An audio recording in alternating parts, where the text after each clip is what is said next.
જય શ્રી કૃષ્ણ મિત્રો, ચાલો આજે આપણે છોલે ચણા બનાવીએ। એમાં આપણે તેલ ઉમેરી દઈશું, આપણે હિંગ ઉમેરીશું, ડુંગળી ઉમેરીશું। આપણી ડુંગળી સંતળાઈ ગઈ છે। હવે આપણે આદુ મરચા લસણની પેસ્ટ ઉમેરીશું 1 ચમચી। હવે આપણે મસાલા કરી લઈશું। મીઠું ઉમેરીશું, આપણે હળદર ઉમેરીશું, લાલ મરચું પાવડર ઉમેરીશું, ધાણા જીરું ઉમેરી લઈશું, 2 ચમચી ગરમ મસાલો ઉમેરીશું। હવે આપણે બધા મસાલા મિક્સ કરી લઈશું।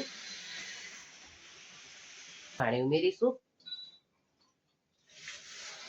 છોલે મસાલો ઉમેરી લઈશું। ગ્રેવીને આપણે થોડી વાર ચડવા દઈશું ઢાંકીને। આપણી ગ્રેવી સરસ તૈયાર થઈ ગઈ છે। હવે આપણે છોલે ઉમેરી દઈશું અંદર। ઓવરનાઇટ પલાળી અને સવારે 5 સીટી કરી લીધી છે। પાણી ઉમેરીશું અંદર, ઊભી રહી।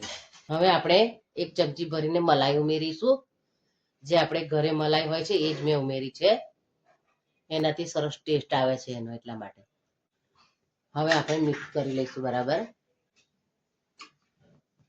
હવે આપણે 1 ચમચી આમચૂર પાવડર ઉમેરીશું ખટાશ માટે।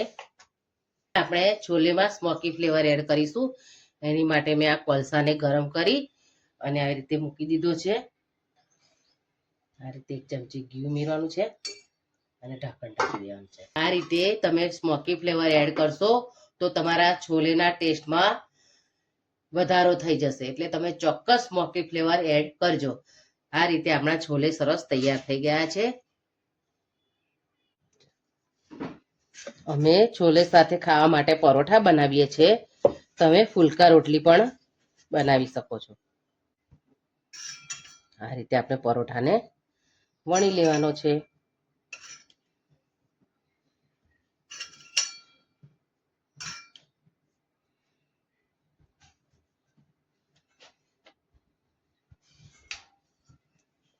આ રીતે આપણે પરોઠાને વણી લઈશું અને શેકી લઈશું।